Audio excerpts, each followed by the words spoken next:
আবু তালেবের যখন মৃত্যুর মুখে, মুমূর্ষ, শেষ নিঃশ্বাস যাবে, এই সেকেন্ড পর্যন্ত খোদার কসম আল্লাহ নবী সাল্লাল্লাহু আলাইহি সাল্লাম উনাকে কালেমার দাওয়াত দিয়েছেন। কুল লা ইলাহা ইল্লাল্লাহ কালিমাতান আশহাদু লাকা বিহা ইনদাল্লাহ। বলছে চাচা শেষবারের মতো বলতেছি, একটা বার শুধু আপনি লা ইলাহা ইল্লাল্লাহর কালেমাটা একটা বার পড়েন চাচা, একবার যদি বলেন, আমি এই একবারের বলা আপনার ইমানের কালেমা দিয়ে আখিরাতে আল্লাহর সামনে হাসরের ময়দানে আমি আপনার পক্ষে সাক্ষ্য দেব যে আমার চাচা ইমান আনছে। কিন্তু আবু তালেব, হাদিসে আছে, ফালাম ইয়াজাল রাসূলুল্লাহ সাল্লাল্লাহু আলাইহি ওয়াসাল্লাম, নবীজি বারবার বলতেছিলেন ওয়া ইউঈদুহুম তিলকাল মাকালা। আর পাশে দুইজন কাফের, একজন আবু জাহাল, আরেকজন হলো উমাইয়া ইবনে খালফ, এই দুই বেঈমান পাশে বৈশা বারবার বলতেছিল, আবু তালেব কালেমা বলিস না, তুই আমাদের সাথে আজীবনের সঙ্গী, তুই বলিস না, তুই আমাদের বংশে বেইজ্জতি করিস না। এইভাবে একদিকে এই দুই বেঈমান নিষেধ করতেছে, এদিকে নবী সাল্লাল্লাহু আলাইহি সাল্লাম শেষ নিঃশ্বাস পর্যন্ত বলছে। এখন আমায় আপনি এখানে বলেন, আপনারাই বলেন, আবু তালেব কালেমা পড়ছে? নবী সাল্লাল্লাহু আলাইহি সাল্লাম শেষ মুহূর্ত পর্যন্ত বলছে? আবু তালেব শেষ মুহূর্ত পর্যন্ত গ্রহণ করছে? এই কথা। তাহলে আপনার থামার অনুমতি কেমন? বলেন, বুঝেন নাই আমার কথাটা? আমনে হুজুর আমার বউরে আমি পর্দা করতে মনে 2 বছর কইছি, মনে 5 বছর কইছি। আচ্ছা বুঝলাম 5 বছর বলছেন, কিন্তু এরপরে থেমে গেলেন আর কইতেছেন না, এটার অনুমতি দিল কে? আমার ফুলাডারে হুজুর আমি মনে 50,000 বার বলছি নামাজ পড়তে, হুজুর পড়ে না। আচ্ছা ধরে নিলাম 50,000 বারই বলছেন, কিন্তু 50,000 বারের পরে আর বলতে হবে না, এই ফয়সালা নিলেন কেমন? বুঝেন নাই কথাটা? এই সিদ্ধান্ত নিলেন কিভাবে? আমি কই কোরআন সুন্নাহর মধ্যে তো আপনার জন্য এমন কোনো অনুমতি নাই যে তুমি 10 বার বলিয়া 10 বছর বলার পরে আর বলতে হবে না, 11 বছর বলার পরে আর বলতে হবে না, 1 লক্ষ বার বলিয়া সারলে এরপরে আর বলবা না, এমন অনুমতি আছে? তো নবী সাল্লাল্লাহু আলাইহি ওয়াসাল্লাম হযরতে জিবরাইল সামনে দাঁড়িয়ে, মালাকুল মউত আজরাইল সামনে দাঁড়িয়ে, এই দুইজন ফেরেশতা শেষ মুহূর্তে আল্লাহ নবী সাল্লাল্লাহু আলাইহি সাল্লাম যখন রূহ মুবারক জান কবজ করবে, এই সময় আম্মা জান আয়েশা নবীর স্ত্রীর বুকে মাথা রাখা অবস্থায় নবীজি ছিলেন। এই সময় নবী সাল্লাল্লাহু আলাইহি সাল্লামের রূহ মুবারক কবজ করছে। তো এই সময় নবীজি বললেন, আয়েশা আমি চলে যাচ্ছি আমার আল্লাহর কাছে, তবে যাওয়ার মুহূর্তে আমার উম্মতের জন্য আমার আখিরি ওসিয়ত আমি তোমার মাধ্যমে বলে গেলাম, আসসালাত আসসালাত আসসালাত। আমার উম্মতকে শেষবারের মতো বইল যে তোমাদের নবী শেষবারের মতো বলে গেছে, নামাজ নামাজ। তাহলে নবী সাল্লাল্লাহু আলাইহি ওয়াসাল্লাম উম্মতকে বলা বন্ধ করে দিছে কোন দিন? ইন্তেকালের 3 মাস আগে। বুঝেন নাই এমনি কথাটা? থেমে গেছে তিনি। তাহলে আপনি থামলেন কেন? আপনি কেমনে বললেন এই অজাতে আর মানুষ হইতো না? আপনি বলেন, আপনি কেমনে বুঝে ফেললেন যে এই সমাজের ছেলেরা বদলাবে না? আপনি কেমনে বুঝলেন? এই পৃথিবীতে 100 খুনের আসামি, 100 খুনের ডাকাত, সে আল্লাহর ওলি হয় নাই? এই পৃথিবীতে বেশ্যা নারী, সে আল্লাহর ওলি হয় নাই? তো আপনার ফুটকি এত খারাপ হয়ে গেছে? ভাইকে 100 মার্ডার করে ফেলছে, বলেন না? 24 ঘন্টা মদের আড্ডায় থাকতো, মদের আড্ডায়। এমন আল্লাহর বান্দা, আল্লাহর প্রিয় বান্দা এমনও ছিল, কিতাবে আছে, শুধুমাত্র জীবনে একদিন চলার পথে এই মদ খাওয়া মাতাল অবস্থায় একটি পাতার মধ্যে, কাগজের মধ্যে বিসমিল্লাহির রহমানির রহিম লেখা একটা কাগজের টুকরা পড়েছিল। ওই সময় এটা তুলে নিয়া এটারে পরিষ্কার করে মুছা ঘরের উঁচু জায়গার মধ্যে নিয়ে রাখছে, একটা হেফাজত করছে এই কাগজটা। আল্লাহ তাআলা এই বরকতে ওনার তওবা নসিব করে ওনার জমানার আউলিয়া বানায় ফেলছে।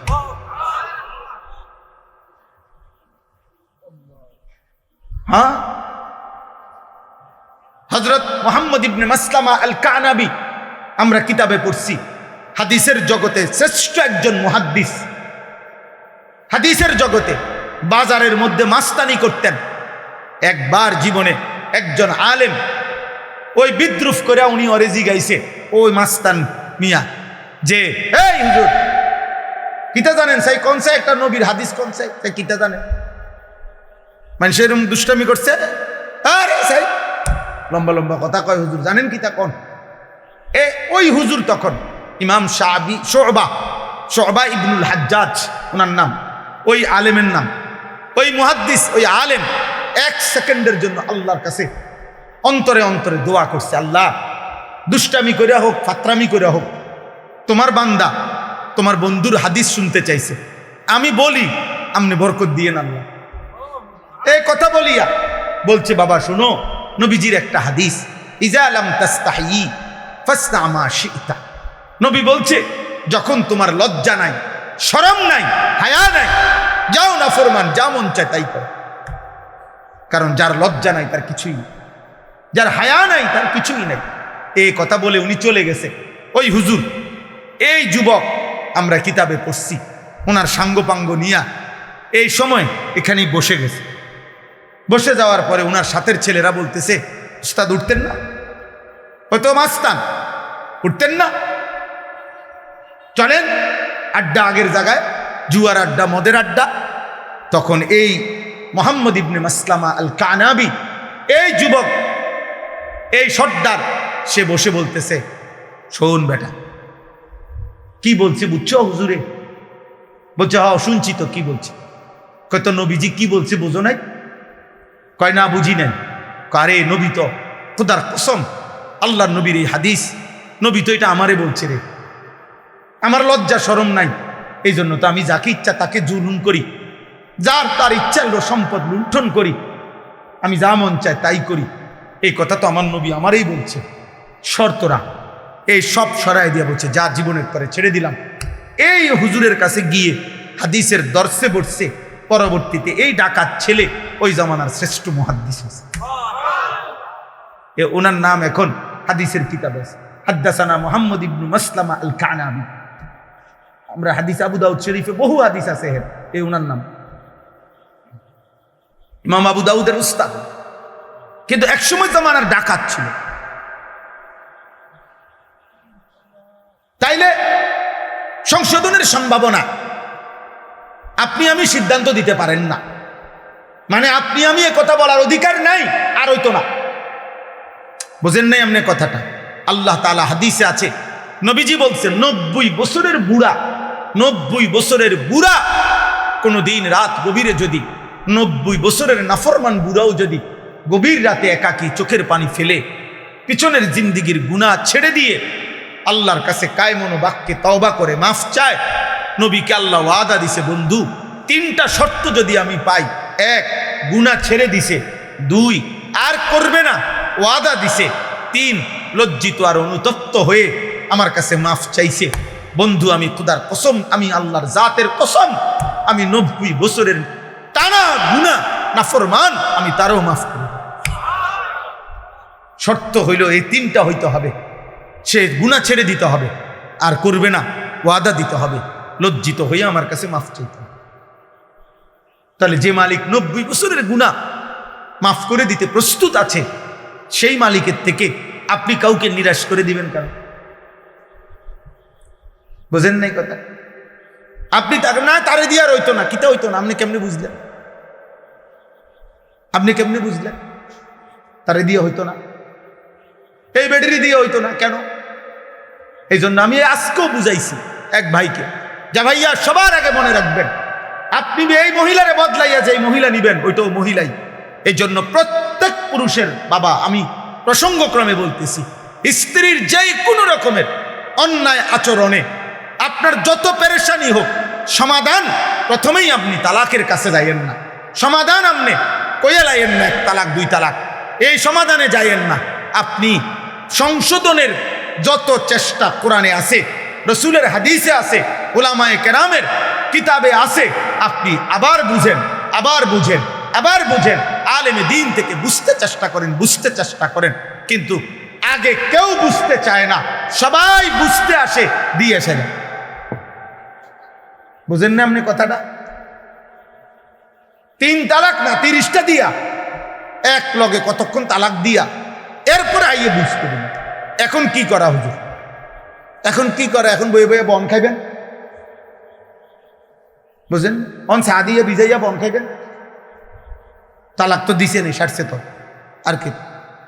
মাথা ঠিক ছিল না, এত বড় মিথ্যাবাদী, মাথা ঠিক ছিল না।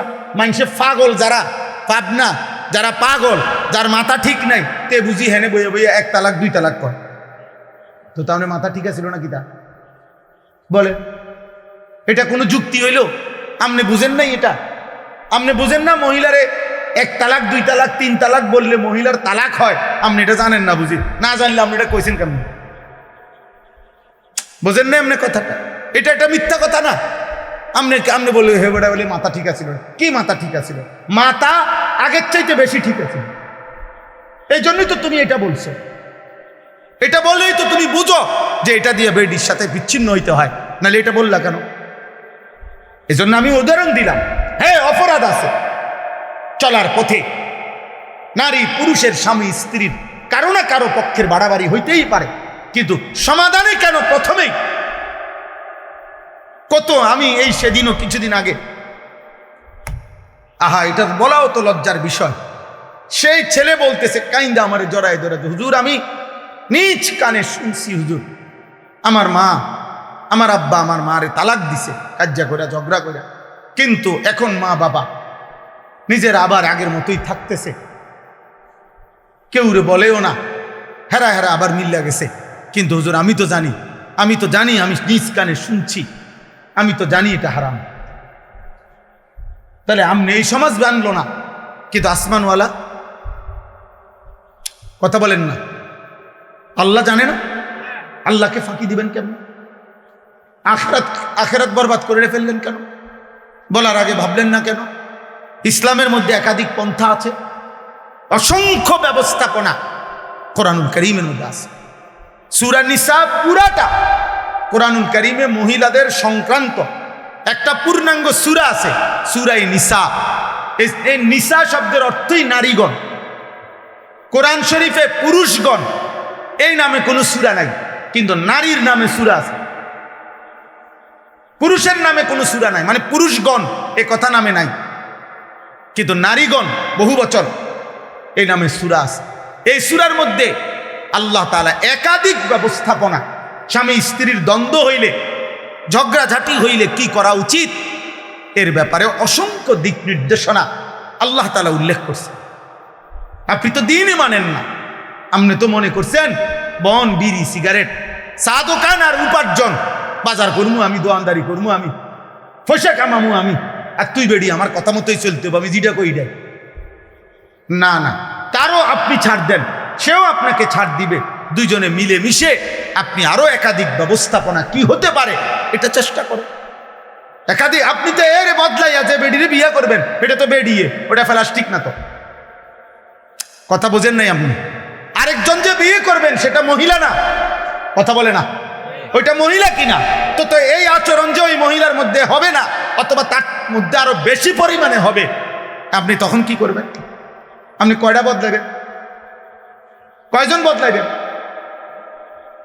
বলেন? মানে এটা বললে কইবেন যে হ্যাঁ হুজুরে মহিলা করলে পক্ষে বেশি কইছে। না না, বেশি বলা উদ্দেশ্য আমি বুঝাইতে চাচ্ছি, আমরা বুঝাইতে চাচ্ছি যে সংশোধনের চেষ্টা, সংশোধনের কি চেষ্টা, এটা ইসলামী শরীয়তের আল্লাহর বিধান, আল্লাহর বিধান, আল্লাহর বিধান, আল্লাহর বিধান। কোন মুসলিম বাবা মার প্রথম দায়িত্ব খোদার কসম, সন্তান পরিবারের ঈমান আমল। আপনাদেরকে ঘটনা শোনাই কিতাবের, আমার কাছে আরবি কিতাব আছে। হযরত উমর রাদিয়াল্লাহু তাআলা নূর জামানা, উমর রাদিয়াল্লাহু তাআলা নূর যখন খলিফা, তো এক বাবা উমর রাদিয়াল্লাহু তাআলা নূর কাছে আয়েশা বলছে, আমার সন্তান আমার খেদমত করে না, আমার হক আদায় করে না, আপনার কাছে বিচার চাচ্ছি।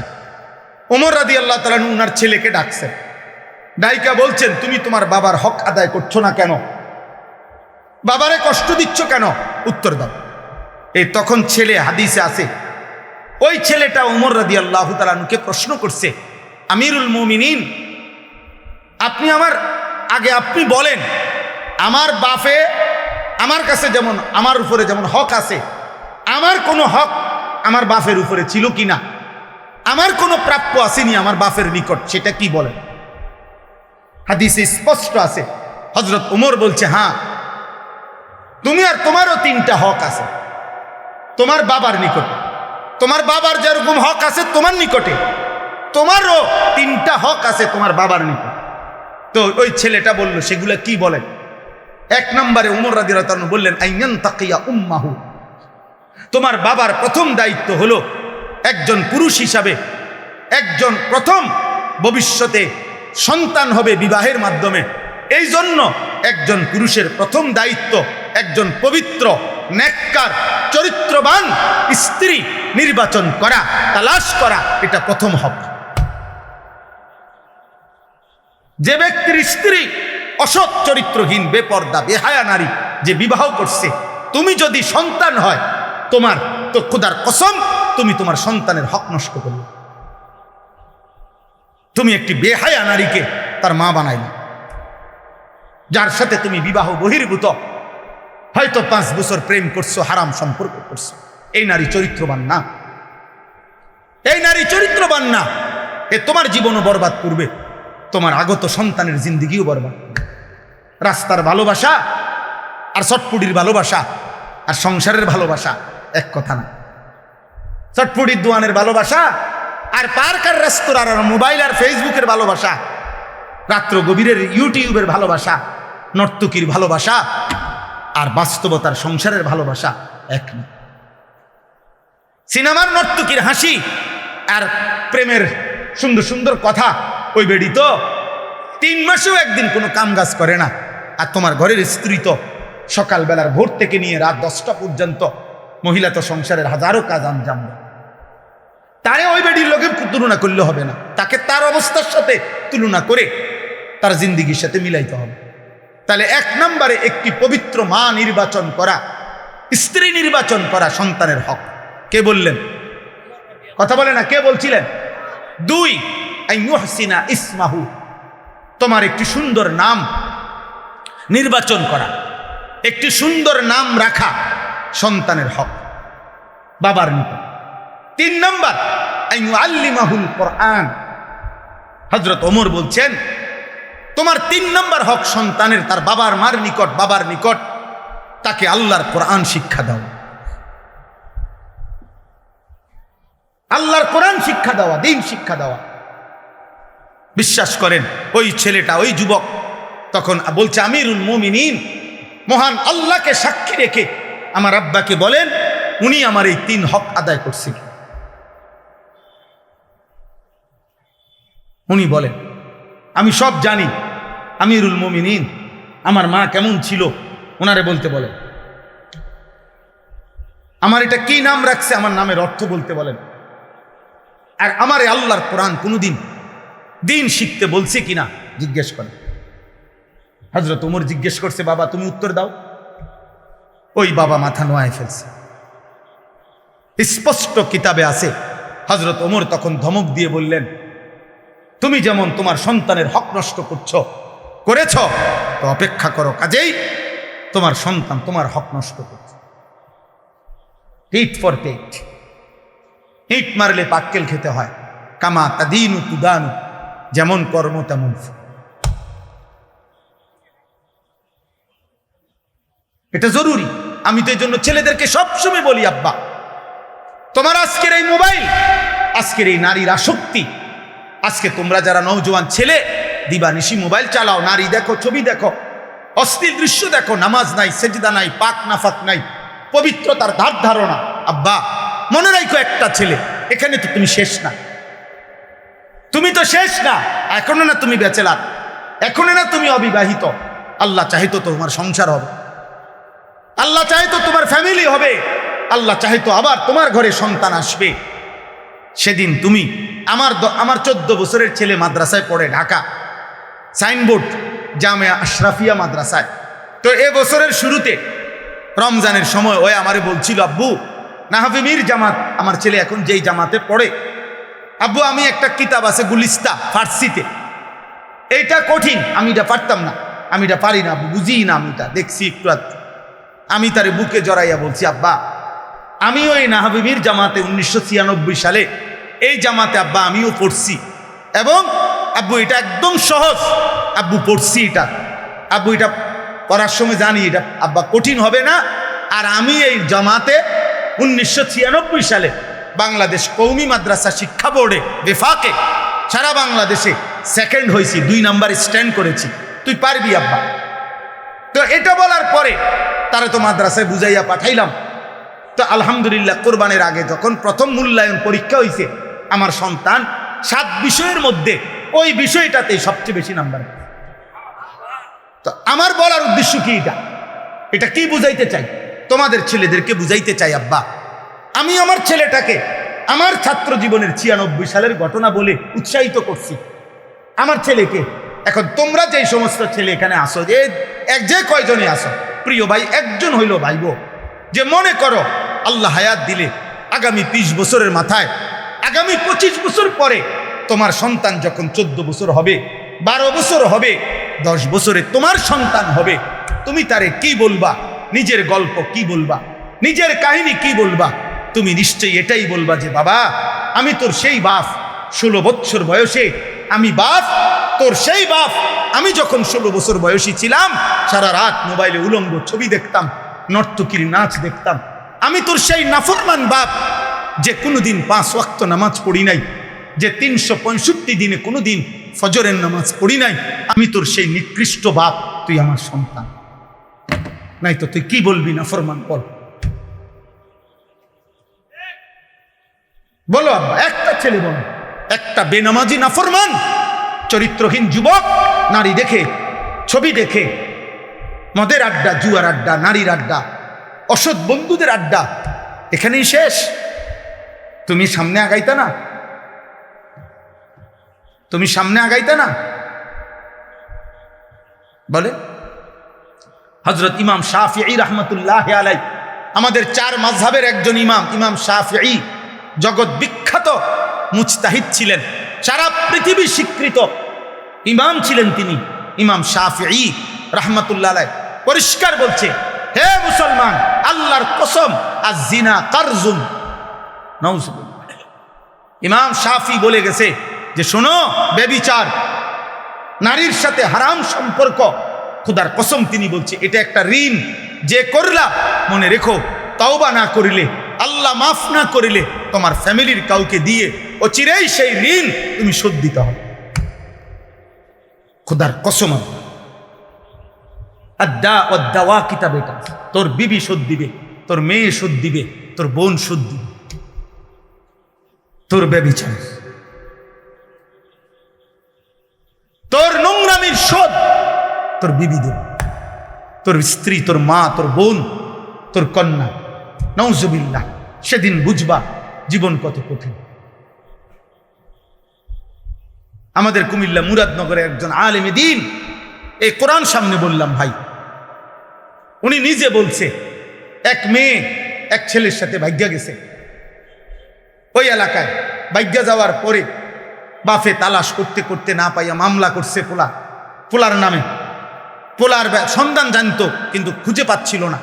পোলার নামে, নাম ঠিকানায় যখন মামলা করছে, তখন ওই মেয়ে, কসম আল্লাহর, ওই আলেম জীবিত আছে, যদি কারো চ্যালেঞ্জ করতে মন চায় আমি নিয়ে যাবো তোমার ওই হুজুরের কাছে, আমি ইচ্ছা করে নাম বলতেছি না আর কি। ওই হুজুর বলল, ওই বাফে যখন মামলা করছে ছেলের নামে, ওই মেয়েটা একটা চিঠি পাঠাইছে তার বাপের কাছে। চিঠির মধ্যে লিখছে, আব্বা যেই কাজটি আপনি আমার মায়ের সাথে, আপনি যেটা করেছিলেন হুবহু আমি তাই করলাম, আমার বেলায় মামলা করলেন কেন?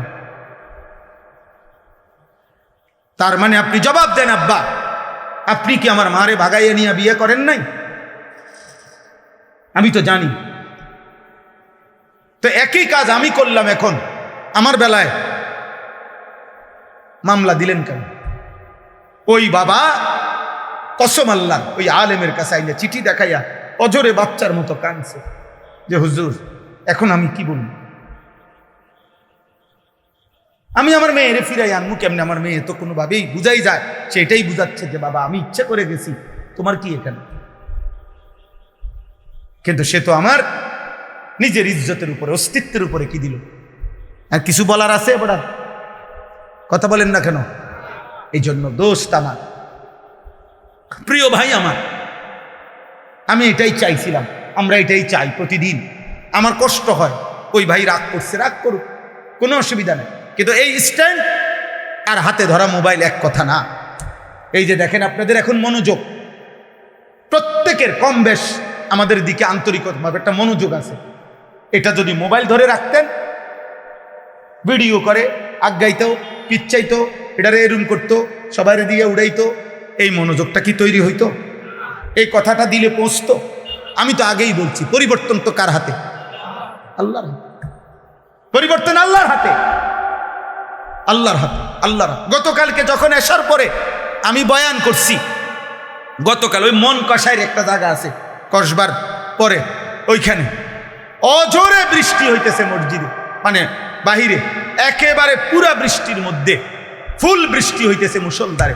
আলহামদুলিল্লাহ আমি আমার বয়ান করে গেছি, মসজিদে ভরপুর যে কয়জন মানুষ ছিল বলে গেছি। আল্লাহর কথা বলতে থাকা, আল্লাহর কথা বলতে থাকা, আল্লাহর কথা বলতে থাকা, আল্লাহর কথা বলতে থাকা। দোস্ত আমার, ভাই আমার, বন্ধু আমার, প্রত্যেকের কাছে অনুরোধ রইল। আমি এবার আমার কথার সমাপ্তির দিকে আসতেছি। এই আয়াতগুলোতে, এই আয়াতগুলো লম্বা, আমি ব্যাখ্যা তাফসীর করতে হবে না, শুধু অর্থ বললে আপনারা বুঝবেন।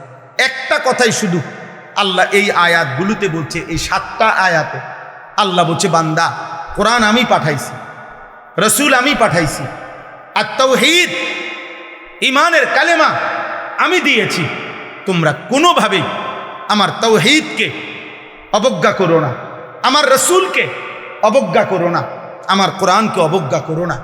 এর যেই কোনো একটা বিধানকে তুচ্ছ করা, অবজ্ঞা করা, এটা যেন আমি আল্লাহর উপরে তুমি একটা মিথ্যা অপবাদ দিলে,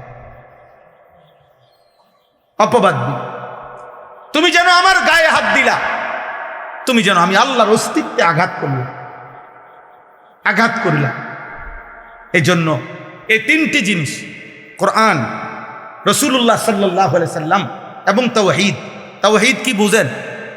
লা ইলাহা ইল্লাল্লাহ, এটাই তাওহীদ। তাওহীদ মানে একত্ববাদ আর কি। লা ইলাহা ইল্লাল্লাহ, এই বাক্য এটা কতদিন থেকে? 10-20 বছর আগ থেকে, নবী সাল্লাল্লাহু আলাইহি সাল্লামের জামানা থেকে? জি না, যেদিন থেকে পৃথিবী, যেদিন থেকে কায়নাত, যেদিন থেকে গোটা জমিন ও আসমান, এই অস্তিত্বের প্রথম সেকেন্ড থেকে এই কথা গুঞ্জরিত হচ্ছে জমিনে, আসমানে, আরশে, ফেরেশতার জবানে, মখলুকাতের জবানে, 1.25 লক্ষ নবীর জবানে, আউলিয়া, উলামা, আতকিয়া, আসফিয়া, মুহাদ্দিসিন, মুফাসসিরিন, সমস্ত ইমানদার, সমস্ত নবী, সমস্ত ফেরেশতা, মহান আল্লাহর জবানে এই এক বাক্যই উচ্চারিত হচ্ছে, লা ইলাহা ইল্লাল্লাহ। এটা এই কায়নাতের সবচেয়ে দামি বাক্য, এর চাইতে দামি কোনো কথা হইতে পারে না। এই জন্য নবী সাল্লাল্লাহু আলাইহি সাল্লাম বলছেন, ইফতাহু সিবিয়ানাকুম আউয়ালা কালিমা লা ইলাহা ইল্লাল্লাহ। তোমাদের বাচ্চা, তোমাদের সন্তানের প্রথম কালেমা, প্রথম বাক্য, এই কথা বলাও, লা ইলাহা ইল্লাল্লাহ। বলো বলো আঙ্কেল, আঙ্কেল বলো, বলো বলো আঙ্কেল, চাচ্চু চাচ্চু বল। আশ্চর্য, আঙ্কেল শিখ, আঙ্কেলিটা বুঝি এতবার মস্ক করান লাগে, বুঝছেন না কথা? নানা ভাই, নানা ভাই বলো, নানা ভাই, নানা ভাই মস্ক করাইতে আছে আবার চাচ্চু, আম্মু। আরে না, আল্লাহ নবী সাল্লাল্লাহু আলাইহি সাল্লাম বলছে, প্রথম এই জবানে বাচ্চার মস্ক করাও কি? লা ইলাহা ইল্লাল্লাহ, লা ইলাহা ইল্লাল্লাহ।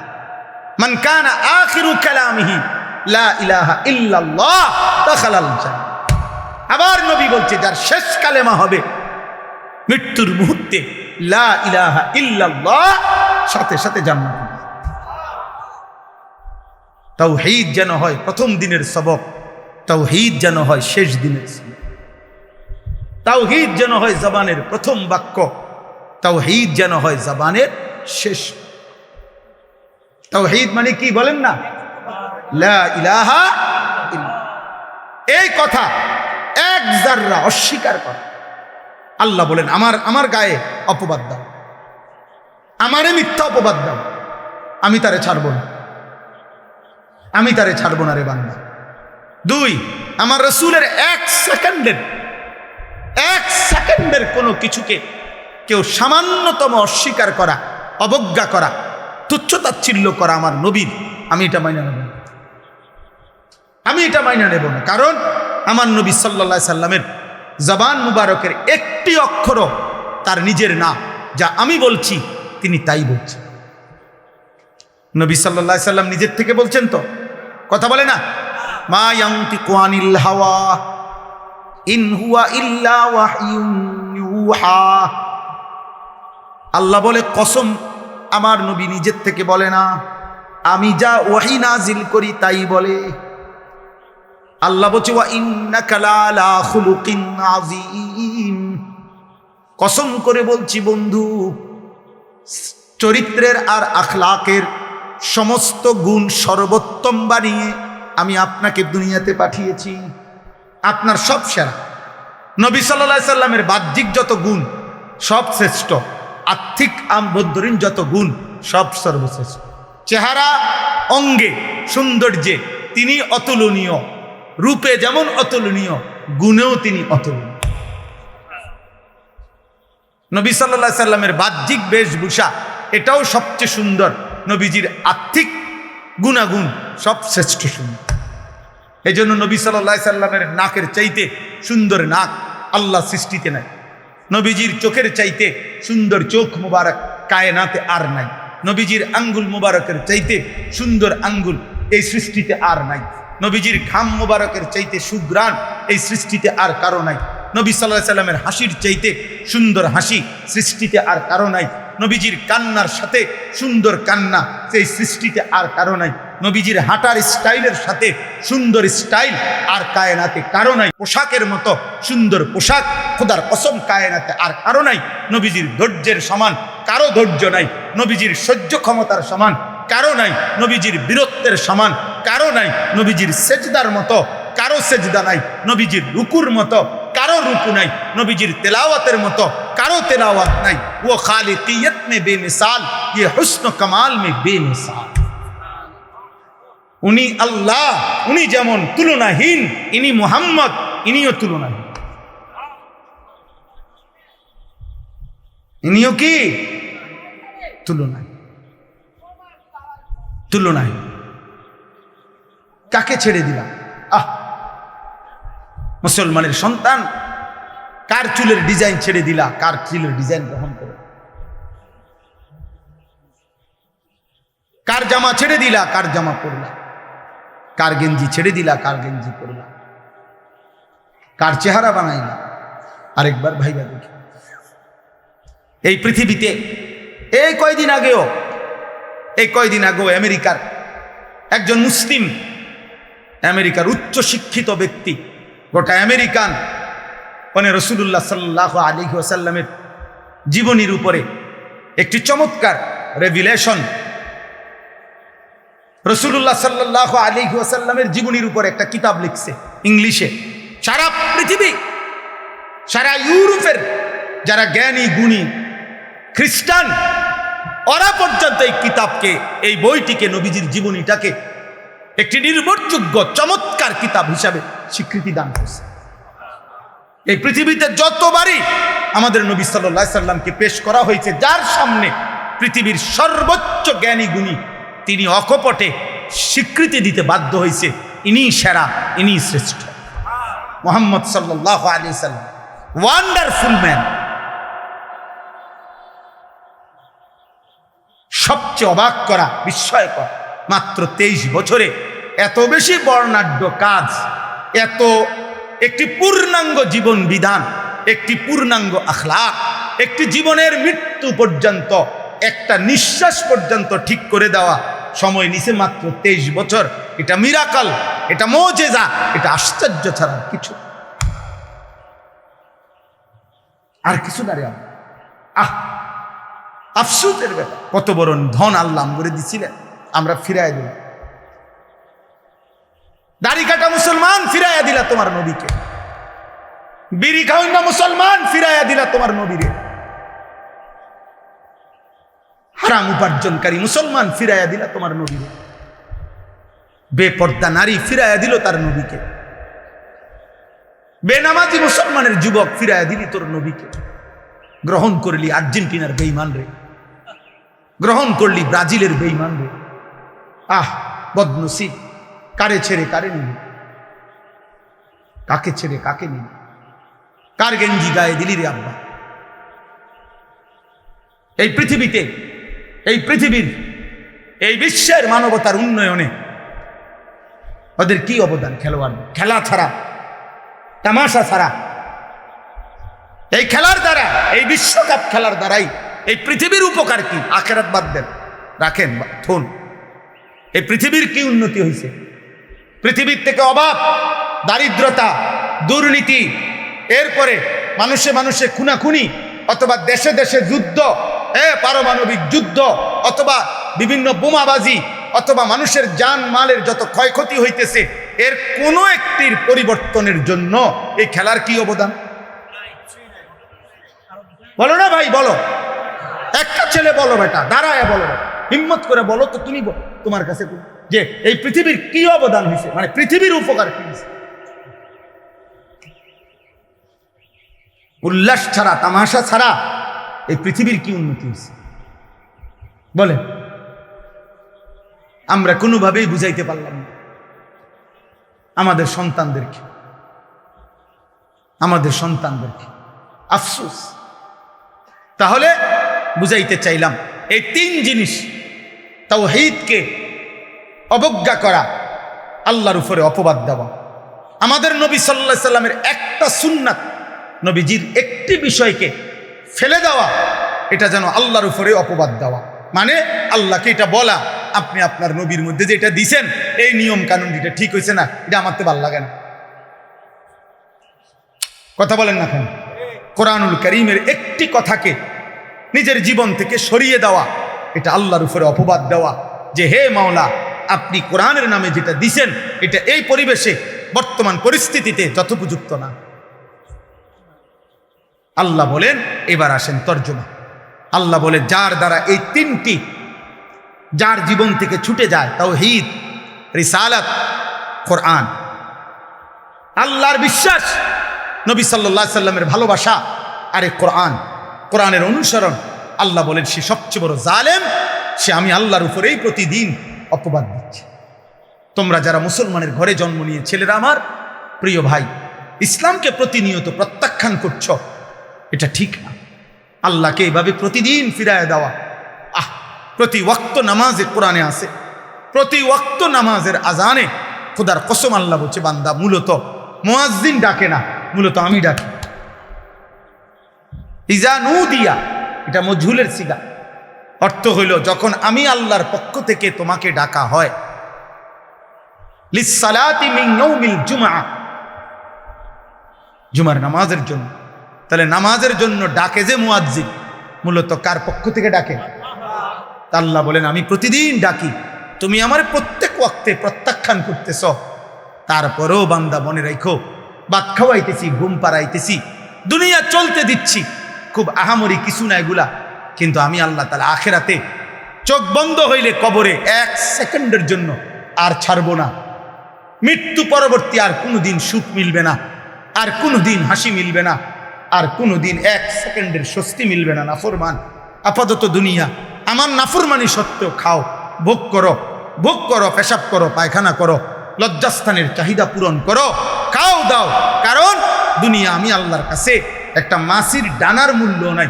দুনিয়া আমি আল্লাহর কাছে অভিশপ্ত, দুনিয়া আমি আল্লাহর কাছে তামাশা, দুনিয়া আমি আল্লাহর কাছে খেলাধুলা, দুনিয়া আমি আল্লাহর কাছে ফালতু খেলনা, কিচ্ছু না, কিচ্ছু না। এই জন্য আমি কুত্তারেও খাওয়াই, শুকররেও খাওয়াই, বেঈমানরেও খাওয়াই, মুশরিকরেও খাওয়াই, নাস্তিক মুরতাদ যে বলে আমি আল্লাহ বলতে কিছু নাই, ওই বেঈমানরেও আমি দুনিয়া খাওয়াই, কারণ এটা যে কিচ্ছু না। নাই তো আল্লাহ তাআলারে না অস্বীকারকারীকে আল্লাহ কেন খাওয়ায়? এই জন্য দুনিয়া ভোগ করা কিছুই না, এটা তেমন কিচ্ছু না। কারো দিলে যদি লাগে, কারো বিবেকে যদি অনুভূতি হয়, আল্লাহর দিকে ফেরো, আল্লাহর দিকে ফেরো বাবা, আল্লাহর দিকে ফেরো, আল্লাহর দিকে ফেরো, ইবাদতের দিকে ফেরো, জীবন কাজে লাগাও ভাই। জিন্দিগি একবারই আসবে, একবারই আসবে, আর ফিরবে না, আর ফিরবে না। সুদে ঘুষে কিস্তিতে হারামে হালালে জায়েজ না জায়েজ সব মিলাইয়া যে সমস্ত বাবারা উপার্জন করছেন, আহা আফসুস ছাড়া আর কিছুই জুটবে না। নাফরমান সন্তান সুদের টাকা খাইয়া যে ফুটবল হইছে, তে আপনার কথা মনে রাখতো না। কিস্তির টাকা দিয়া যে ঘর পালছেন, ওরা আমনে চিনত না। আপনি মইরা 20 বছর পরে 10 বছর পরে আইয়া চাইয়েন, আমনের বানানো একটা ফার্নিচারও নাই, আর ওই তার ঘরের নাতি আমনে চিনত। খুব আমনে কেনা খুব আমি এই বাড়ির মুরব্বী, খুব কির মুরব্বী গীতা আবার চিনবে না। নাফরমানকে কেউ মনে রাখে না, কেউ মনে রাখে না। বাপ হিসাবেও ব্যর্থ, হারামখোর বাপও ব্যর্থ, সুদখোর বাপও ব্যর্থ, ঘুষখোর বাপ ব্যর্থ, কিস্তিখোর বাপ ব্যর্থ। সে আসলে স্ত্রী সন্তানের কোনো উপকার করে না, দুনিয়ারও না আখিরাতেরও। হারামখোর তার পরিবারের দুনিয়াবি উপকারও করে না, কারণ কোরআনের স্পষ্ট চ্যালেঞ্জ আল্লাহ, হারামখোরের ফ্যামিলি আমি আল্লাহ তাআলা বরকত শূন্য করবই করব। তো লাভ কি থাকবে? আল্লাহ বলছেন এটা আমার ওয়াদা, হারাম উপার্জনকারী আমি বরকত দেব, লাভ হইতো না। এই অবাবার যাইতো না, অবাবার যায় না। লাখ টাকা ইনকাম, কিস্তি চলে 60টা, কিস্তি শেষ হয় না। কিস্তি কি আমরা জানি তো, আমরা কি চাঁদের দেশে থাকি মিয়া? আমরা তো দুনিয়াতেই থাকি। আল্লাহ আমাদেরকে হেফাজত করে। চলো ভাই, চলেন বাবা, নিয়ত করি আল্লাহকে নারাজ করব, বলেন ইনশাআল্লাহ। নবী সাল্লাল্লাহু আলাইহি সাল্লামকে ভুলবো না, বলেন ইনশাআল্লাহ। কোরআনকে ছাড়বো না, বলেন ইনশাআল্লাহ। আল্লাহ তৌফিক দান করে। এই শোনেন তরজমা, শেষ কথা। ওমান আযলামু মিম্মান ইফতারা আলাল্লাহি কাযিবা। আল্লাহ তাআলা বলেন, তার চাইতে বড় জালেম, তার চাইতে বড় পাপী আর কেউ নয় যে আমি আল্লাহর উপরে মিথ্যা অপবাদ দেয়।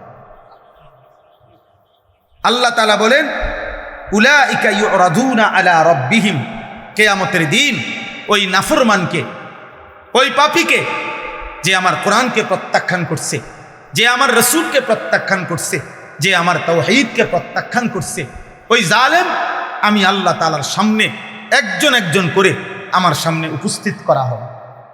ওয়ায়াকুলুল আশহাদু, আর আমার পক্ষ থেকে নির্ধারণ করা সাক্ষীরা এই নাফরমানের বিরুদ্ধে সাক্ষী দিবে, হা উলা ইল্লাযীনা কাযাবু আলা রাব্বিহিম।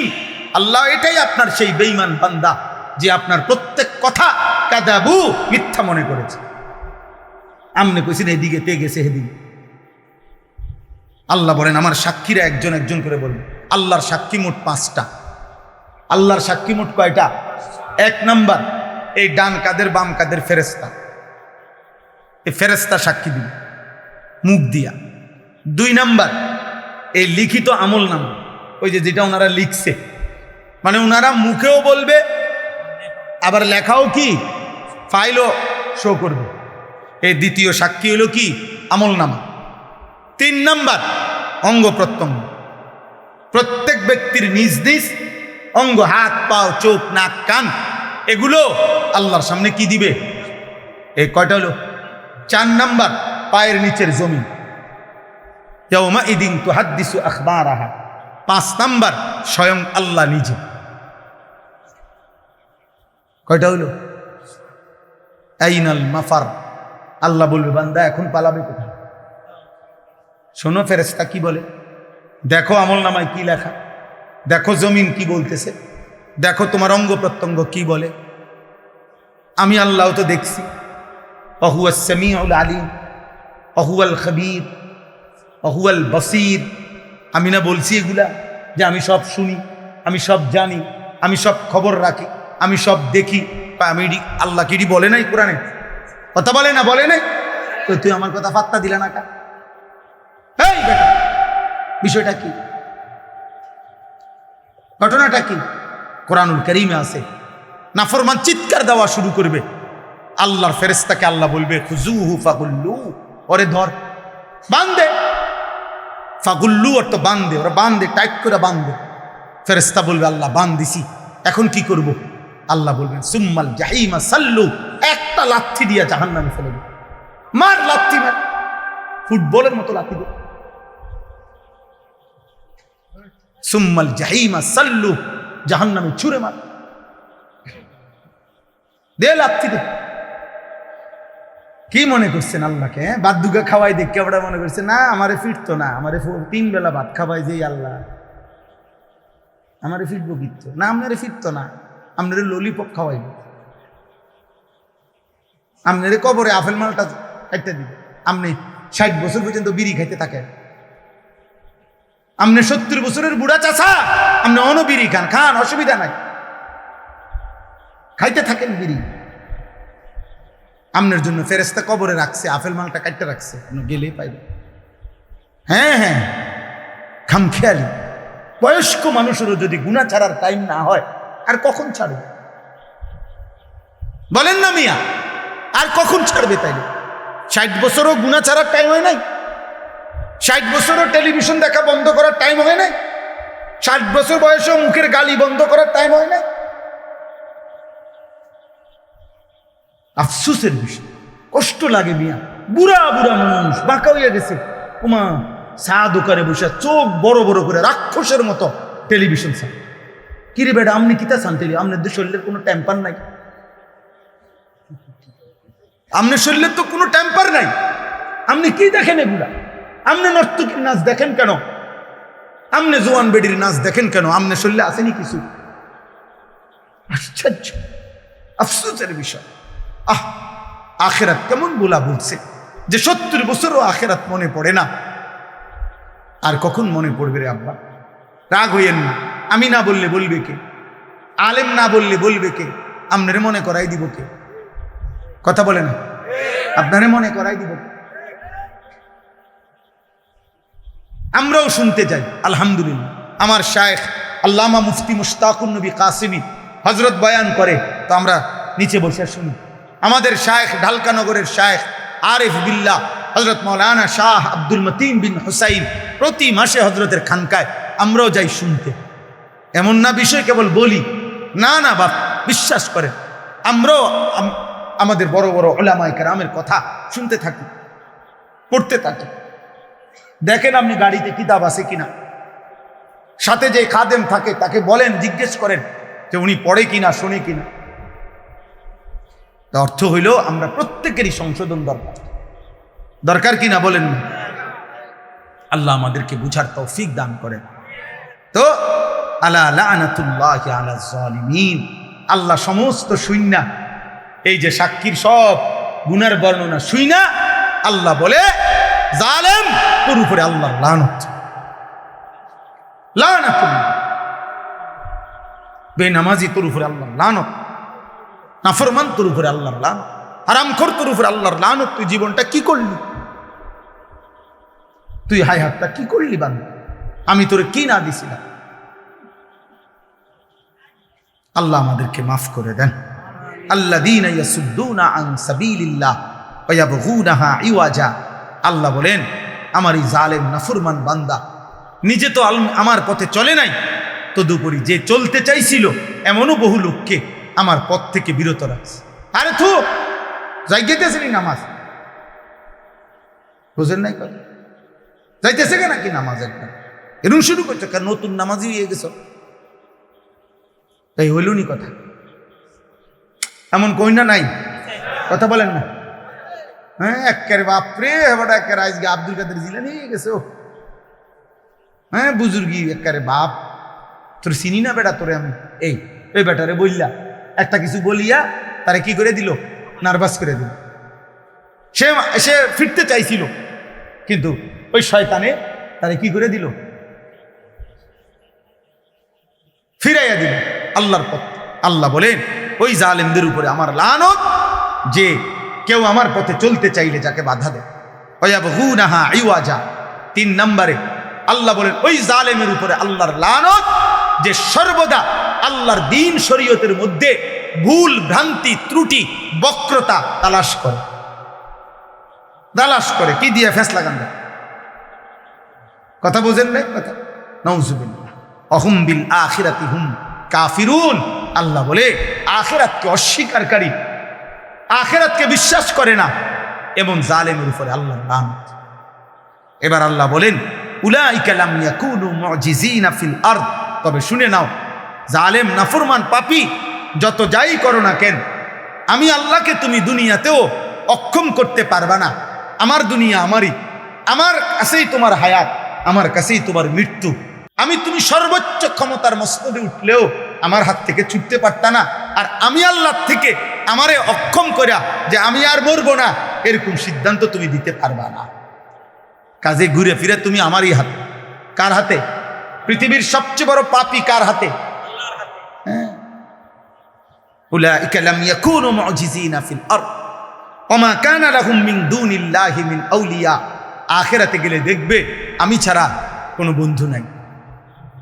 আমি ছাড়া কি কোনো বন্ধু নেই। পাপীরা মনে রাখতে হবে আমি আপনি সুপারিশ করবে ওই ফুতে, নাতি, নবী, আউলিয়া সব ঠিক আছে, কিন্তু খোদার কসম সুপারিশ করার জন্য আল্লাহ তাআলা অনুমতি দিবে যাকে, সে সুপারিশ করবে। আর আল্লাহ সুপারিশ করার পর আল্লাহ যাকে অনুমোদন দিবে সেই কেবল জান্নাতি হবে। সুপারিশ মানেই কি না জান্নাত না, অনুমোদন দেওয়া হলো জান্নাত। অনুমোদন দিবে আল্লাহ। আল্লাহ বলবে হ্যাঁ তুমি সুপারিশ করো। আল্লাহর বান্দা বলার পরে সে আল্লাহ যদি বলে ওরে বাদ দিয়া আরেকজনকে বলো এরে দেব না আমি জান্নাত, তো খোদার কসম পাহাড় উল্টে যাবে, মাগার জান্নাতের ফয়সালা আর কেউ দিতে পারবে। আবু তালেব ঈমান আনুক, নবী চায় নাই? কথা বলেন না কেন? আবু তালেব ঈমান আনুক, নবী চাইছিলেন? আবু জেহেল ঈমান আনুক, নবী চাইছিলেন? আবু লাহাব ঈমান আনুক, নবী চাইছিলেন? তো আল্লাহ বলছে বন্ধু তার ব্যাপারে আপনার দাওয়াত আমি গ্রহণ করলাম না। আবু বকরেরটা গ্রহণ করলাম, ওমরেরটা গ্রহণ করলাম, উসমানেরটা গ্রহণ করলাম। তো আল্লাহ এও কুরাইশ বংশের, এও কুরাইশ বংশের, এরটা গ্রহণ করলেন কেন, এরটা গ্রহণ করলেন না কেন? আল্লাহ বলেন ফয়সালা আমার, দাওয়াত আপনার। দাওয়াত দিবেন আপনি, সিদ্ধান্ত দেবে আল্লাহ। ঠিক সুপারিশ করবেন আপনি, সিদ্ধান্ত দিবে কে?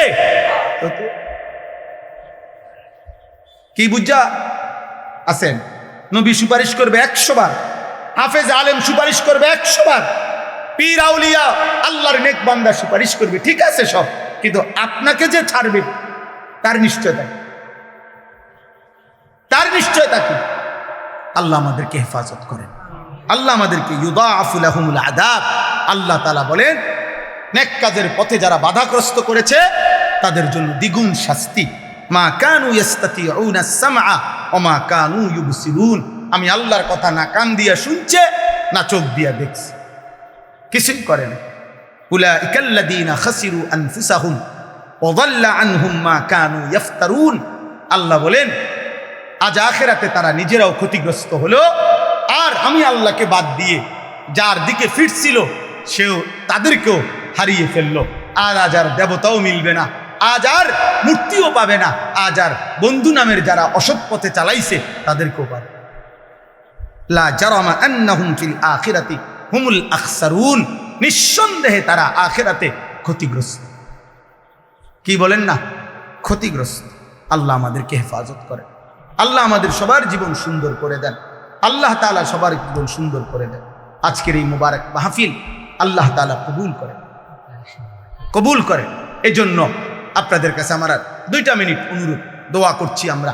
এই দোয়ার মধ্যে আপনাদের কাছে মনে করাই দিতে চাই, আপনারা আলহামদুলিল্লাহ ছেলেরা সব সময় এই আহলুস সুন্নাত ওয়াল জামাত পাঠাগার এই মাহফিলটার আয়োজন করে আজকে কয়েক বছর যাবত। আলহামদুলিল্লাহ আমি তো চেষ্টা করি ডেট দিতে, ছেলেদের সাথে আমার সম্পর্ক আন্তরিকতা আমাদের সাথে, যার কারণে আপনাদের কাছে আমার একটা বিনীত অনুরোধ, আমি অনুরোধ করছি আপনাদের প্রত্যেকে যেটুক সুযোগ হয়, আমরা এক্ষুনি দোয়া করছি, দোয়ার আগ মুহূর্তে আপনারা প্রত্যেকে একটু পকেটে হাত দিলে দয়া করে এই মোবারক মাহফিলটি যেন সামনের দিনও ছেলেরা করতে পারে, তাদের পাঠাগারের যেন উপকার হয়। আপনারা একটু পকেটে হাত দিয়ে একটু সহযোগিতা আপনাদের একটু দান আন্তরিকতার সাথে করেন, দেখবেন ঠকবেন না।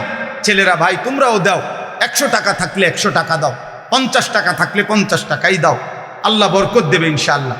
বাবা চাচা জওয়ান সবাই দেন, বরকত হবে ইনশাআল্লাহ। প্রত্যেকে দেন, প্রত্যেকে দেন, আল্লাহ সবাই কবুল করেন। কে দিল 1000 টাকা? মাশাআল্লাহ, আল্লাহ কবুল করেন। আমাদের স্বেচ্ছাসেবকরা একটু মাঠে যান। হ্যাঁ, নিচ্ছে, আল্লাহ সবাই কবুল করেন। আজকের থেকে সিদ্ধান্ত নেন, ছেলেরা ভাই তোমরাও সিদ্ধান্ত নাও, গুনার রাস্তা ছেড়ে দাও। কাউরে গুনার পথে নিও না রে আব্বা, নিজের বরবাদ করো না, নিজের বরবাদ। কেউরে মদ জুয়া নারী ছবি জিনা ব্যভিচার অসৎ আড্ডা উল্লাস হারাম খেলাধুলার পথে নিও না, নিয়া ক্ষতি করো না, নিজেরও বরবাদ করলা ওরও বরবাদ করো। আল্লাহ তৌফিক দান করেন, আল্লাহ আমাদের সবাইকে হেফাজত করেন। বউ আব্বা বউ দোয়া করো, দোয়া করো আব্বা, আল্লাহ তোমার শিফা করো।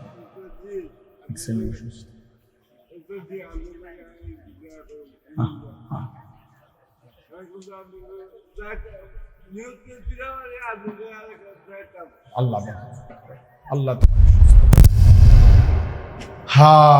মালিক, আমি সব সময় বলি ভাই, কোনো প্রতিবন্ধী দেখলে ভাইবেন এ শরীর স্বাস্থ্য সব একরকম, কিন্তু মালিক তার ব্রেনে কি করছে মালিক জানেন। আল্লাহ আমাকে সুস্থ রাখছেন আজ কতদিন।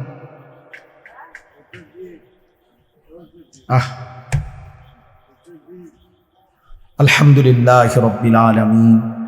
আল্লাহুম্মা আনতাস সালাম ওয়া মিনকাস সালাম, তাবারাকতা ইয়া যাল জালালি ওয়াল ইকরাম ইয়া আরহামার রাহিমিন। আমি এখানে পড়ছি, আপনাদের শোনাবো। এখানে একটা আয়াত আছে, আল্লাহ তাআলা বলছেন কোরআনের একাধিক জায়গায়, আল্লাহ তাআলা বলছে 3 জিনিস একত্র করো। 1 কান, 2 চোখ, 3 দিল। এই 3টি যদি একমুখী করতে পারো, এক মন করতে পারো, একাগ্রতা, আল্লাহ তাআলা ওয়াদা দিয়েছেন নিশ্চয়ই আমার কোরআনের মধ্যে তার জন্য উপদেশ রয়েছে। ইন্না ফী যালিকা লাযিকরা লিমান কানা লাহু কলবুন আও আলকাস সামআ ওয়া হুয়া শাহীদ। আল্লাহ তাআলা বলে নিশ্চয়ই এই কোরআনের মধ্যে উপদেশ রয়েছে যার দিল আছে, কান আছে এবং সচক্ষে উপস্থিত আছে। তাহলে কি বোঝা গেল? এই 3 অঙ্গ যখন কেউ একসাথ করে শুনে, তাইলে তার হৃদয়ে কথা পৌঁছে, তার অন্তরে কথা বোঝে। মানুষ একদিনে পরিবর্তন হয় না, একদিনে কেউ পরিবর্তন হবে না, কিন্তু আল্লাহর কুদরতে আল্লাহর দয়া ঠিক কখন কার পরিবর্তন আমরা কেউ জানি না। এই জন্য ধারাবাহিক মনোযোগ থাকলে আল্লাহর যখন দয়া হয়, মায়া হয়, তো আল্লাহ তাআলা জিন্দেগি বদলায়, জীবন বদলায়, এতে ফায়দা হয়, এতে উপকার হয়। তাইলে কোরআনুল কারীমের মধ্যে আছে, আল্লাহ তাআলা বলেন ওয়া ইযা কুরিআল কুরআনু ফাসতামিউ লাহু ওয়া আমসিতু লাআল্লাকুম তুরহামুন। যখন কোরআন পড়া হয় আল্লাহ তাআলা বলেন তোমরা মনোযোগ দিয়ে শোনো এবং চুপ থাকো, মনোযোগ দিয়ে শোনো এবং চুপ থাকো, লাআল্লাকুম তুরহামুন। আল্লাহর ওয়াদা এটা, যখন তোমরা মনোযোগ দিয়ে শুনবা, চুপ থাকবা, অবশ্যই তোমাদের উপরে রহমত বর্ষিত হবে। সুবহানাল্লাহ। রহমত বর্ষিত হবে মানে কি? এই কথার অর্থ কি? তাফসীরে রুহুল মানিতে আছে, আল্লাহ তাআলা বলেন লাআল্লাকুম তুরহামুন, রহমত বর্ষিত হবে মানে হলো, তাফসীরে লিখছে আল্লাহ তোমাকে যে কথাগুলো শুনলা ওই কথাগুলোর উপর আমলের তৌফিক দেবে। মোটা দাগে কম বেশি ওয়াজ, বক্তা বলেন আর শ্রোতা বলেন, আমরা মুসলমান, বক্তা আমরা মুসলমান, আপনারাও মুসলমান, আলহামদুলিল্লাহ। কম বেশি কথা মৌলিক ইসলামের সবাই আমরা জানি। 5 ওয়াক্ত নামাজ ফরজ, এটা আমি আজকে নতুন করে বলতে হবে আপনাকে, কথা বলেন না। সুদ খাওয়া হারাম, এটা আপনাকে আমি আজকে নতুন করে বলতে হবে, আপনি আর শুনেন নাই।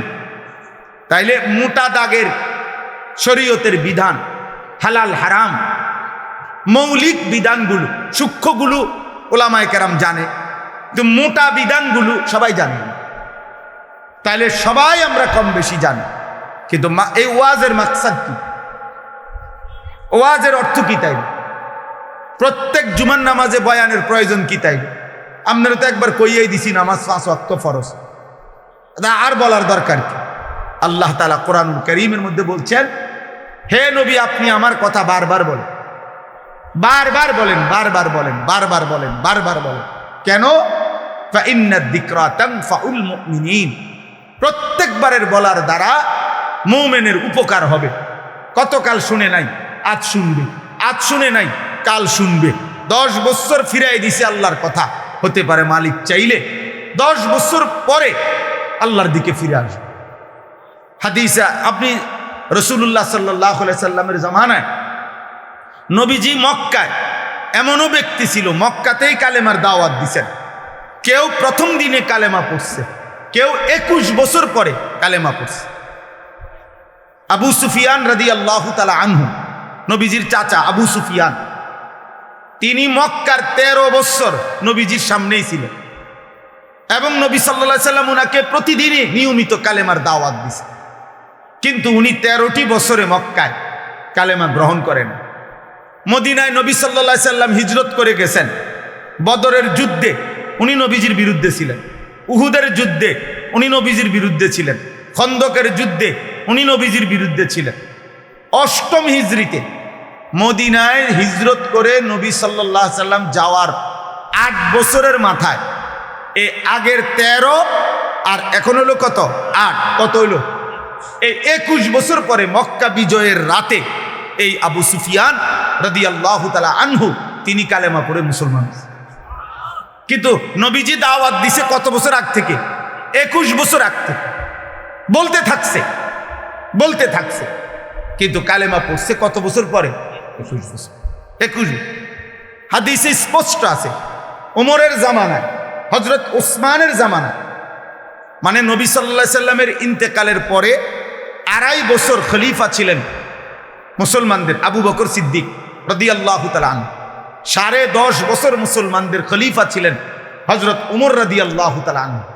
এই 10.5 বছরে উমর রাদিয়াল্লাহু তাআলা আনহুর জামানায়ও এমন অনেক লোক কালেমা পড়ছে যাদেরকে দাওয়াত দেওয়া শুরু করছিলেন নবীজি।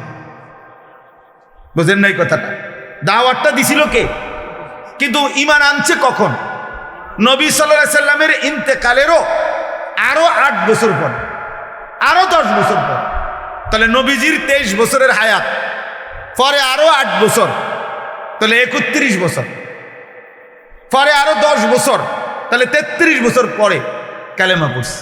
বৃদ্ধ লোক বলছে, ওমর আমি মুহাম্মদের কাছ থেকেই দাওয়াত পাইছিলাম, কিন্তু আমি শুনতেছিলাম, দেখতেছিলাম, দেখতেছি মুহাম্মদের সমস্ত ভবিষ্যৎবাণীগুলো দুনিয়া মুসলমানদের বিজয়ের, ও ভাই মোবাইল এটা নামান, তো সবগুলো বিজয়ের, সবগুলো ঘটনা একটা একটা করে বাস্তবে ফলছে। এই বৃদ্ধ লোক আইসা ওমরকে বলছে, ওমর মুহাম্মদ সাল্লাল্লাহু আলাইহি সাল্লাম, মুহাম্মদের সব কথা আমি আমার হায়াতে দেখলাম একটা একটা করে ফলে গেল, হয়ে গেল। তাহলে আমার এখন বিশ্বাস হয়েছে ওই আখেরাত পরকাল সম্পর্কে যে কথাগুলো বলে এগুলো হইব। কারণ এটি যেহেতু হয়েছে, সব যেমনে কইছে এমনে বুঝা গেছে মৃত্যু এবং পরকাল সম্পর্কে মুহাম্মদ যা বলতেছিল এগুলোও হবে। অতএব আমি কালেমা পড়ে মুসলমান হইতে চাই। তাহলে দাওয়াত দিছিল কে? নবী সাল্লাল্লাহু আলাইহি সাল্লাম। কালেমা পড়ছেন কখন? ওমরের জামানায়। এজন্য কোনো ওয়াইজ আমরা হতাশ হই না। আমারও যদি আপনি এখন বলেন আমি আজকে 22 বছর আলহামদুলিল্লাহ আল্লাহর দয়ায়, এই অল্প বেশি ওয়াজের বয়স 22 বছর, এখন আমারে আপনি যদি বলেন আমি 22 বছরে কয়জন হেদায়েত হয়েছে, তো এটা নিয়ে আমার দায়িত্ব। এই কয়জন হয়েছে নাম লিস্টি করা আমার দায়িত্ব। কয়জন বদলাইছে না প্রত্যাখ্যান করছে এটা আমার জিম্মাদারি না? এটা আমার জিম্মাদারি। আমার জিম্মাদারি বলা, বারবার বলা, বলতে থাকা, বলতে থাকা, বলতে থাকা। এটাই আল্লাহর আদেশ, এটাই নবীগণের প্রতি আল্লাহ তাআলার আদেশ, এটাই আমাদের নবী সাল্লাল্লাহু আলাইহি সাল্লামের প্রতি আল্লাহর আদেশ। এটাই উম্মতে মুহাম্মদীর উপরে আল্লাহর আদেশ। কোরআনুল কারীমের মধ্যে আছে, আল্লাহ তাআলা বলছেন, এই আমি যেই সূরাটা পড়ছি এই সূরাটা হলো 12 নম্বর পারা 11 নম্বর সূরা, সূরা হুদ। এই সূরার 18 নম্বর আয়াত থেকে 24 নম্বর আয়াত, 18, 19, 20, 21, 22, 23, 24, মোট 7টা আয়াত আমি তেলাওয়াত করছি। তো এই সূরার মধ্যে আল্লাহ তাআলা কোরআনুল কারীমের মধ্যে সবচেয়ে বেশি আযাবের বর্ণনা এই সূরাতে, পুরা কোরআনে সবচেয়ে বেশি আল্লাহর আযাবের বর্ণনা এই সূরার মধ্যে আছে, কোরআন শরীফ। এই জন্য নবী সাল্লাল্লাহু আলাইহি ওয়াসাল্লাম তাফসীরের মধ্যে আছে, এই সূরা নাজিল হওয়ার কিছুদিন পরেই সর্বপ্রথম নবীজির পবিত্র দাড়ি মুবারকের কয়েকটা চুল সাদা হয়ে গেছে, বৃদ্ধের লক্ষণ। তো আবু বকর সিদ্দিক রাদিয়াল্লাহু তাআলা আনহু বললেন, ইয়া রাসূলুল্লাহ কদ শাইয়াবতা, আপনি দেখি বুড়ো হয়ে যাচ্ছেন, আপনার দাড়ি পাকা শুরু হয়ে গেছে। এই তখন হাদিসে আছে, তাফসীরে আছে, নবী সাল্লাল্লাহু আলাইহি ওয়াসাল্লাম বললেন, শাইয়াবাতনি হুদ, আবু বকর সূরা হুদ এই সূরাটা আমারে বুড়া বানায় ফেলছে। আমারে কি বানায় ফেলছে? বুড়া বানায়। মানে কি? মানে হলো আবু বকর এই সূরাতে আমার আল্লাহ আযাবের এমন বর্ণনা দিছে, এই বর্ণনা শোনার পর থেকে আমার কলিজার মধ্যে ভয় ঢুকে গেছে, আহা এই পাপগুলো যদি আমার উম্মত করে, আমার উম্মতের উপরে কি হবে? আমার উম্মতের পেরেশানি, আমার উম্মতের নাফরমানিতে আমার আল্লাহ যদি আযাব দেয়, আমার উম্মত তো ধ্বংস হয়ে যাবে। এই চিন্তা, টেনশনে, মানুষের অনেক সময়ই টেনশনে চুলদারি কি মানুষে কয় যে এই মাসখানিক হুজুরে ভাই এমন পেরেশানি ছিল, অর্ধেক চুল ফাইক্কা গেছে। কথা বুঝছেন কেন? আমার ওই দিন একজনে বলতেছে, হুজুর একটা বিল্ডিং করতে গিয়া চুল সব পাখা ধরে গেছে। এই কয়দিন আগে বলতেছে, দোয়া চাইছে, একটা বিল্ডিং এর কয় মিস্ত্রির লগে যুদ্ধ করতে করতে এমনি কইলে হেমনে, হেমনে কইলে এমনি, স্বাভাবিক কয় যে একের চুল ফাইক্কা গেছে অনেক। তাইলে আযাবের বর্ণনা শুনে উম্মতের পেরেশানিতে নবী সাল্লাল্লাহু আলাইহি সাল্লামের দাড়ি মোবারকের চুল পাকা শুরু হয়ে গেছে। তো এখানে একটা কথা আছে, এখানে মোট 5টি জাতি আল্লাহর আযাবে আল্লাহ ধ্বংস করে দিছে পূর্ববর্তী নবীদের আমলে। এই ঘটনাগুলো 5টা জাতির ঘটনা পরপর এই এক সূরাতেই ধারাবাহিকভাবে আল্লাহ উল্লেখ করছে। 5টি জাতি, 5 জন নবীর কওম। 1 নূহ আলাইহিস সালাম, 2 হুদ আলাইহিস সালাম, 3 সালেহ আলাইহিস সালাম, 4 লূত আলাইহিস সালাম, 5 শুআয়ব আলাইহিস সালাম। এই 5 জন নবীর কওমের সম্প্রদায়ের জাতির নাফরমানি এত বেশি সীমা লঙ্ঘন করছে তারা, আল্লাহ তাআলা এই 5 জন নবীর জাতিকে একেবারে পুরা কওম আল্লাহ তাআলা ধ্বংস করে আযাব দিয়ে শেষ করে দিয়েছে। নাউযুবিল্লাহ। তো এই বর্ণনাগুলো এখানে ধারাবাহিক আছে। এই 25 নম্বর আয়াত থেকে 115 নম্বর আয়াত পর্যন্ত মোট 91টা আয়াতে আল্লাহ তাআলা ধারাবাহিকভাবে আযাবের বর্ণনা দিয়েছে, শাস্তির বর্ণনাগুলো উল্লেখ করছে 5টা জাতির কওমের।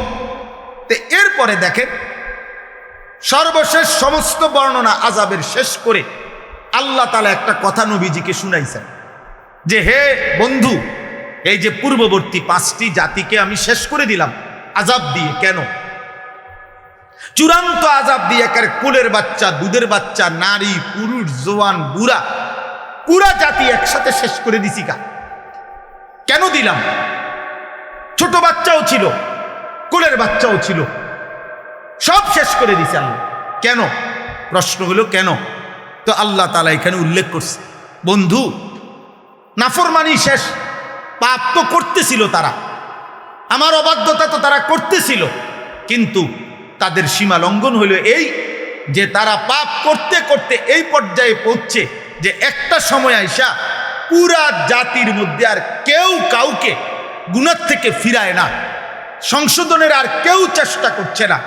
জওয়ান, বুড়া, নারী, পুরুষ প্রত্যেকেই নিজের জায়গায় গুনাহ আর উল্লাসের মধ্যে লিপ্ত। কেউ যে কাউকে ফিরাবে, বাপে পুতেরে বলে না, মা জিরে বলে না, দাদা নাতিরে বলে না, সমাজের মুরব্বীরা ছোট বাচ্চাদেরকে বলে না, অভিভাবক অধীনস্থকে বলে না। এই কথা স্পষ্ট কোরআনে আল্লাহ উল্লেখ করছে। বন্ধু, যেদিন আমি দেখলাম যে সবাই পাপে ডুবে গেছে, কেউ আর আমি আল্লাহর কথা বলতেছে না, ফিরাইতে চাইতেছে না, কাউকে জাহান্নাম থেকে বাঁচাইতে চাইতেছে না, তো আমি আল্লাহর আযাব তখন পুরা জাতি ধ্বংস করে শেষ করে দিয়েছে।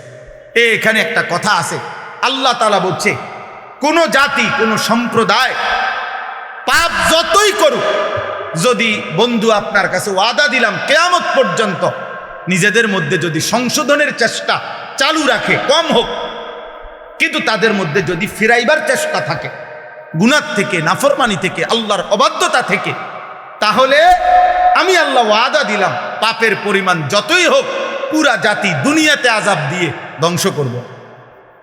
কিসের ভিত্তিতে বলেন? একজন আরেকজনকে ফেরাইবার কি চেষ্টা, ইসলাহের ভিত্তিতে, সংশোধনের চেষ্টার ভিত্তিতে, সংশোধনের চেষ্টা, এটা অব্যাহত থাকা, ধারাবাহিক থাকা। এই জন্য ফিরবে না ফিরবে এটা জানার বিষয় না, জানার বিষয় হলো ফেরানোর চেষ্টা আছে কি। কথা বুঝছেন? একটা ফ্যামিলির বয়স্ক লোকটা বাইচা আছে, কিন্তু উনার ঘরের ফ্যামিলি 8 জন, উনি দেখতেছে একজনও ফজরের নামাজ পড়ে না। আপনি এটা কিভাবে মেনে নিচ্ছেন? আপনি এটা কেন মেনে নিলেন? যে হুজুর বলছি, আজ যে বহুদিন বলছি, শুনে না, তো শুনে না বলার পরে আপনি থেমে গেলেন, আর বলতেছেন না, এই অনুমতি আপনাদের কে দিল যে আর কইতে হবে না? বুঝেন নাই কথাটা? হযরতে নূহ আলাইহিস সালাম 950 বছর কালেমার দাওয়াত দেওয়ার পরেও, 950 বছর কি মামুলি কথা? 950 বছর একটানা একটি মানুষ, একজন নবী এভাবে দিবা নিশি মানুষকে বলার পরেও যেদিন নৌকা ছাইরা দেয়, কোরআন শরীফে এই সূরাতে আছে, ওয়াফারাত তান্নুর, উনি দেখতেছে দূরে পানি উঠে গেছে, তুফান শুরু হয়ে গেছে, বন্যার শুরু হয়ে গেছে, নাফরমান ডুবা শুরু হয়ে গেছে, এরপরেও শেষ মিনিট পর্যন্ত ওনার ছেলে কেনান, এই কাফের ছেলেটাকে জাহান্নাম থেকে বাঁচাইবার জন্য ইমানের দাওয়াত দিতেই থাকছে। আল্লাহ কোরআনে বলেন, ওয়াহালা বাইনাহুমাল মাউজ ফাকানা মিনাল মুগরাকিন। নূহ তার কালেমার দাওয়াত দিচ্ছিল, এই অবস্থায় চূড়ান্ত লাস্ট মুহূর্তে ছেলেটার পিঠে একটা ঢেউ আইসা ধাক্কা দিল, আর ছেলেটা ডুবে গেল, কিন্তু ওই পর্যন্ত তিনি আল্লাহর দিকে দাওয়াত। তাইলে মৃত্যুর মুহূর্ত পর্যন্ত, শেষ নিঃশ্বাস পর্যন্ত আল্লাহর দিকে ডাকা বন্ধ করছে? কথা বলেন না কেন? কিন্তু ছেলেটা শেষ পর্যন্ত ঈমান আনছে। তাইলে নূহ নবী শেষ পর্যন্ত বলছে, কথা বলেন না, ছেলেটা শেষ পর্যন্ত ঈমান আনছে। তাহলে শেষ পর্যন্ত ঈমান না আনুক, আপনার মৃত্যুর দিন পর্যন্ত আপনার ছেলে নামাজ না পড়ুক, আপনার স্ত্রী বেপরদা চলুক, কিন্তু দেখার বিষয় আপনি বলছেন, আপনি বলা বন্ধ করতে পারতেন না। আপনার বলা বন্ধ করার কি নাই? অনুমতি। ওমা কানা রাব্বুকা লিয়ুহলিকাল কুরা বিযুলমিন ওয়া হুম মুসলিহুন।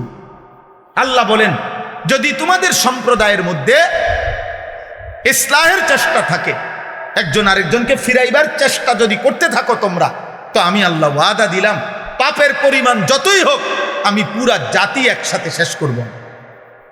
এটা আল্লাহর ওয়াদা, এটা আল্লাহর ওয়াদা। 950 বছর পড়ার পরেও উনি থামে নাই।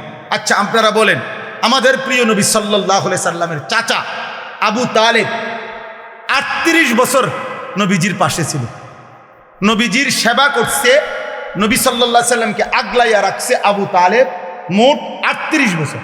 কত বছর?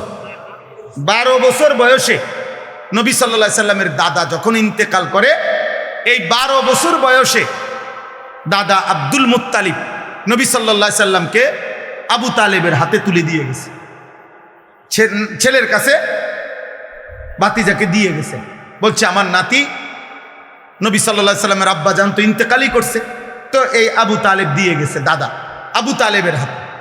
আর আমাদের নবী সাল্লাল্লাহু আলাইহি সাল্লামের বয়স যখন 50 বরাবর, তখন আবু তালেব ইন্তেকাল করছে। তাহলে 12 বছর থেকে 50 বছর, এ কয় বছর হয়? 38 বছর। 12 থেকে 50 হলো কত? 38 বছর।